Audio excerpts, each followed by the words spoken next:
નમસ્કાર. આજના આ ખાસ વિશ્લેષણમાં સ્વાગત છે. આજે આપણે ગુજરાત વસ્તી ગણતરી 2027ના પ્રથમ તબક્કા એટલે કે સ્વગણતરી પોર્ટલનો ઉપયોગ કેવી રીતે કરવો તેની સ્ટેપ બાય સ્ટેપ માહિતી મેળવવાના છીએ. પ્રથમ વખત આનો ઉપયોગ કરનારા લોકો માટે આ એકદમ સરળ માર્ગદર્શિકા છે જે આખા કાર્યને ખૂબ જ આસાન બનાવી દેશે.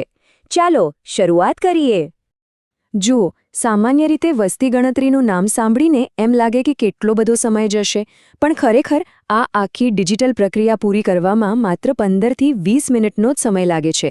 વિચારો, આનાથી નાગરિકોનો સમય તો બચશે જ, સાથે સાથે ઘરે ઘરે જઈને વસ્તી ગણતરી કરતા આપણા શિક્ષક મિત્રોની શક્તિ અને સમય બંનેની ખૂબ જ મોટી બચત થશે. તો ચાલો ફટાફટ જોઈ લઈએ કે આજે કયા 6 તબક્કામાંથી પસાર થવાનું છે. પહેલું, સ્વગણતરી એટલે શું? બીજું, પોર્ટલ પ્રવેશ અને નોંધણી. ત્રીજું, રહેણાંક અને નકશાની વિગતો. ચોથું, પ્રશ્નાવલી અને સમીક્ષા. પાંચમું, સબમિશન અને SEID. અને છેલ્લે છઠ્ઠું, મહત્વપૂર્ણ સૂચનાઓ અને વેલિડેશન. બસ આટલો જ સિમ્પલ રોડમેપ છે. તો પહેલા વિભાગથી જ શરૂઆત કરીએ.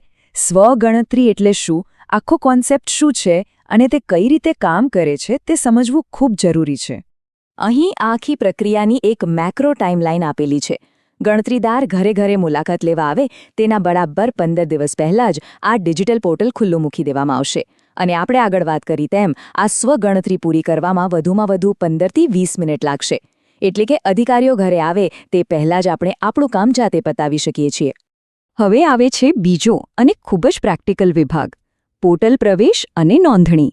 સુરક્ષિત રીતે રજિસ્ટ્રેશન કરવું એ સૌથી પહેલું અને પાયાનું પગલું છે. સૌથી પહેલાં શું કરવાનું છે? બસ સત્તાવાર વેબસાઇટ seo.census.gov.in પર જવાનું છે. ત્યાં જઈને રાજ્ય કે સંઘ પ્રદેશ પસંદ કરવાનો અને સ્ક્રીન પર દેખાતો કેપ્ચા કોડ નાખવાનો. ત્યારબાદ કુટુંબના મુખ્ય વ્યક્તિનું નામ દાખલ કરવાનું છે. અહીં એક નાનકડી ટીપ એ છે કે આ કામ જો લેપટોપ અથવા ડેસ્કટોપ પર કરવામાં આવે તો અનુભવ એકદમ સરળ અને ઝડપી બની જશે. ત્યારબાદ આખા કુટુંબ માટે કોઈ પણ એક જ મોબાઈલ નંબર નોંધવાનો રહેશે.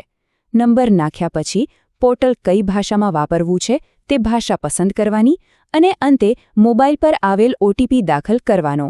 હા, અહીં ઈમેલ ID આપવું એ સંપૂર્ણપણે મરજિયાત છે. આપવું હોય તો આપી શકાય, નહીંતર કોઈ વાંધો નથી. હવે અહીં એકદમ ધ્યાન આપવા જેવી બાબત એ છે કે કુટુંબના મુખ્ય વ્યક્તિનું નામ અને પસંદ કરેલી ભાષા એકવાર સબમિટ થઈ ગયા પછી કોઈપણ સંજોગોમાં બદલી શકાશે નહીં, બિલકુલ નહીં.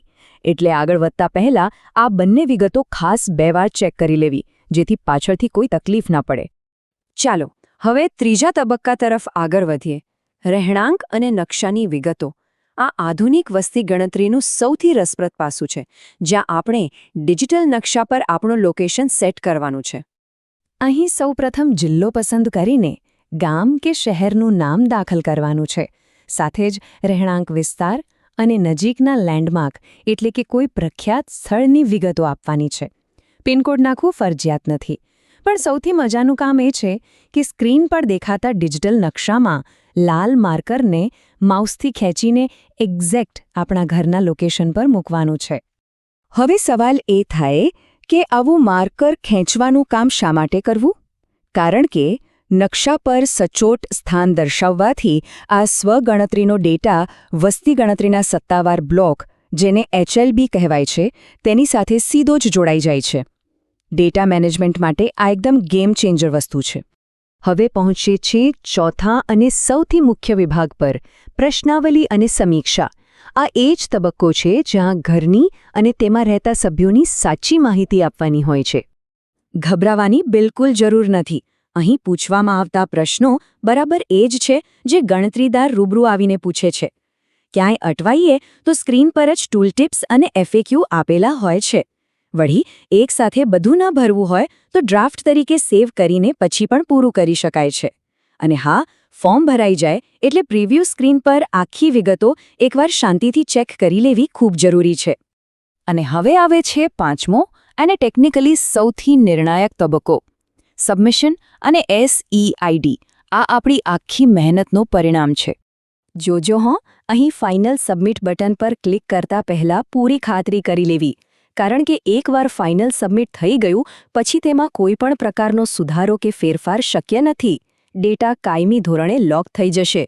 અને હા, આ બધું જ નિયત કરેલી છેલ્લી તારીખ પહેલાં પૂરું કરી દેવાનું રહેશે. ફોર્મ સફળતાપૂર્વક સબમિટ થઈ જાય એટલે મળે છે એક ખૂબ જ અગત્યનો આંકડો 11. સિસ્ટમ દ્વારા 11 અંકનો એક ખાસ એસી આઈડી જનરેટ થાય છે. આ આઈડી હંમેશા અંગ્રેજી અક્ષર એચથી જ શરૂ થશે. આ આઈડી એસએમએસ અથવા ઈમેલ દ્વારા મળશે. બસ આનો એક સરસ મજાનો સ્ક્રીનશોટ પાડીને ફોનમાં સેવ કરી લેવો. આ આગળ ખૂબ કામ લાગવાનું છે. તો હવે એક સ્વાભાવિક સવાલ ચોક્કસ થાય કે સારું, ઓનલાઈન સબમિશન તો પૂરું થઈ ગયું, હવે શું? શું કામ ખરેખર પૂરું થઈ ગયું? વાસ્તવિક દુનિયામાં હવે શું થશે? આનો એકદમ સચોટ જવાબ આપણા છઠ્ઠા અને અંતિમ વિભાગમાં છે. મહત્વપૂર્ણ સૂચનાઓ અને વેલિડેશન. અહીંયા આપણી ઓનલાઈન મહેનતનું ફિલ્ડમાં કઈ રીતે વેરિફિકેશન થાય છે તે સમજવાનું છે. જો જ્યારે સત્તાવાર ગણતરીદાર ઘરે મુલાકાતે આવે ત્યારે તેમને પેલો સેવ કરેલો 11 અંકનો એસી આઈડી બતાવવાનો છે. જો આઈડી સિસ્ટમમાં મેચ થઈ ગયો તો સમજો કામ પૂરું, ડેટા વેલિડેટ થઈ ગયો. પણ હા, જો કોઈ કારણસર આઈડી નહીં મળે તો પછી ગણતરીદારે રૂબરૂ બધી માહિતી ફરીથી લેવી પડશે. એટલે જ આઈડી સાચવવો એટલો જરૂરી છે. અને જતાં આ સરકારી પ્લેટફોર્મ માટે થોડા સુરક્ષા નિયમો ખાસ યાદ રાખીએ. પોતાનો ઓટીપી ક્યારેય કોઈને આપવો નહીં. હંમેશા પૂરેપૂરી અને સાચી માહિતી જ ભરવી. પેલા એસસીઆઈડીનો સ્ક્રીનશોટ અચૂક સાચવી રાખવો. અને સૌથી મહત્વનું, માત્ર અધિકૃત સરકારી વેબસાઇટ sci.census.gov.in નો જ ઉપયોગ કરવો.